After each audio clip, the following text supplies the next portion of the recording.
Welcome, everyone. If you're tuning into this explainer, you're the kind of focused learner who loves cutting straight to the core of complex ideas. Today, we're jumping right into a fascinating analysis based on an ancient mythological text, straight into the heart of the Mahabharata. But we aren't going to focus on the sprawling battles or the vast, endless armies. Instead, we're going to break down a very brief but incredibly weighty strategic dilemma from our source text. It's a brilliant story about raw power, terrifying logic, and ultimate sacrifice. So clear your mind and let's get right into it. Picture this. Right before the Great War even begins, the source text tells us that Lord Krishna decides to test the absolute greatest warriors with a really profound question. If you fought alone, how long would it take to end the war? Now, just stop and consider the sheer magnitude of that for a second. Trying to calculate the duration of such a massive, world-ending conflict entirely by yourself, this isn't just pre-battle small talk. It's a deep strategic audit. Krishna is basically evaluating the exact extreme capabilities of the most legendary fighters on the board, asking them to measure their ultimate destructive potential in terms of time. In the answers we get, they set a very specific baseline. According to the text, the revered warrior Bhishma comes back with a calculated timeline, 20 days. The text also mentions Drona offering his own estimate right around then. Now, 20 days is a long, grueling time for a single warrior to completely dismantle an opposing force, even a legendary one, right? But what's absolutely crucial here is how this establishes the standard rules of this universe. Even the absolute best of the best need weeks. Keep that 20-day timeline in the back of your head, because it perfectly sets the stage for a massive anomaly, a power that literally defies these established rules of warfare entirely. Okay, let's dive into Section 1, the source of ultimate power. 3 divine arrows.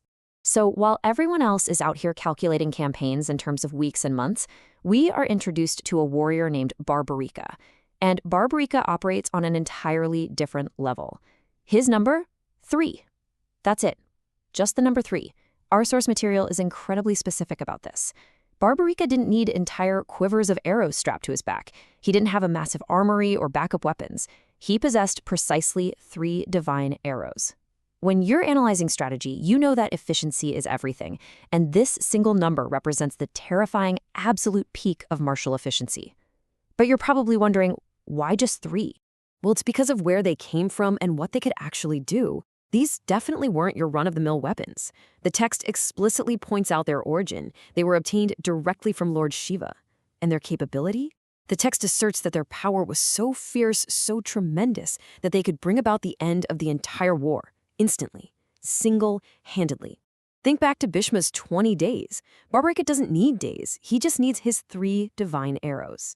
This right here makes him an absolute strategic anomaly on the battlefield. I mean, he's basically a one-man total war-ending event just waiting to happen.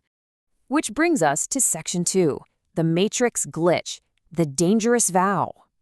Here is where the narrative throws a massive wrench into the gears. Having an incredible power is one thing, but how that power is programmed to be used, that's entirely different. It's kind of like the Matrix glitch of our story. See, Barbarika made a strict vow. I will always support the weaker side. At first glance, that sounds incredibly noble, doesn't it?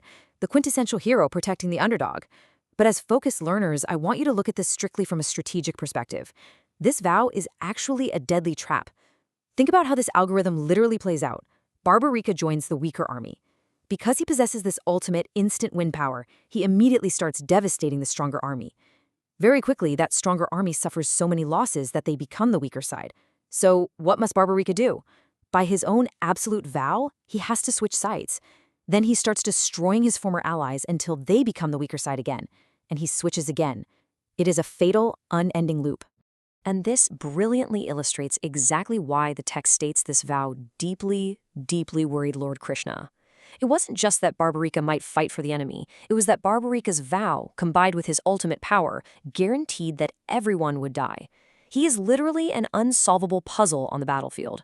Whoever starts losing becomes the weaker side, forcing him to constantly switch until the battlefield is completely empty. It was a mathematical certainty that threatened the absolute survival of both armies. All right, moving on to Section 3, the ultimate sacrifice. So how do you solve a totally unsolvable strategic puzzle? You can't fight the arrows, and you definitely can't change the vow. The solution the text gives us is sudden and it's shocking. Disguised as a Brahmin, Lord Krishna approaches Barbarika, and Barbarika, showing absolute devotion and traditional respect, just hands him a blind promise. Whatever you ask, I will give. Recognize the immense tension building in the narrative right here. In mythology, and honestly in strategy too, an open-ended commitment is incredibly dangerous. Barbarika has essentially just handed over a blank check to the master strategist of the entire epic. And the demand? It's swift and it is brutal. I want your head. There's no negotiation, no complex debate about the rules of war or morality. Krishna's solution to the fatal loop is to just completely remove the anomaly from the board. It is entirely unexpected. A Brahmin, casually asking a great warrior for his head as alms. The source text captures the weight of this demand so beautifully, noting that for a moment, everything stopped. Just let that silence hang for a second. Imagine the visceral shock. The greatest warrior, completely ready to enter a war, is suddenly asked to end his own life before a single sword is even swung. Time literally stands still as the impossibility of the request sinks in. Now, let's walk through the micro moments that follow this demand. First, you have the promise just hanging there in the air. Second, the realization hits Barbarika. The text tells us he understood instantly that this was no ordinary Brahmin making such a terrifying demand. He recognized the Lord standing right before him. And then comes the third step, which is honestly the most astonishing part of the text. The smile. He doesn't recoil, he doesn't argue, he just smiles. The text emphasizes that he acted without hesitation. He donated his head. Spend a moment really appreciating the sheer magnitude of this. A warrior, possessing weapons of ultimate destruction, willingly and happily disarming himself permanently. He severs his own head with a smile. The unsolvable puzzle is solved. Both armies are saved from the fatal loop of his vow. And that leads us to our final section. Section 4, the final wish. You see, our explainer doesn't just end with a cold strategic execution. The tone shifts drastically here from pure logic to profound devotion. Barbarika has given absolutely everything, but he has one final, beautifully tragic request. I want to watch the entire Mahabharata War. Think about the incredible irony in that. This is the one individual who actually possessed the power to end the war in a single instant. Yet, having surrendered that power, his only desire is to be its sole stationary witness. He chooses observation over intervention. The timeline of this final resolution is incredibly moving. Lord Krishna gracefully accepts this final wish. According to the narrative flow, Barbarika's head is placed at a high vantage point overlooking the battlefield. From up there, completely removed from the action, unable to fire his divine arrows, and unable to fulfill his dangerous vow to the weaker side, his head witnesses the entirety of the epic conflict unfold, exactly as he requested. Which brings us to a final question I want to leave you with today. What does it actually mean to possess the power to destroy the world but choose the devotion to just watch it? We started out with a really tight strategic dilemma about ultimate weapons and fatal logic loops. But the text leaves us with a profound meditation on power, duty, and sacrifice.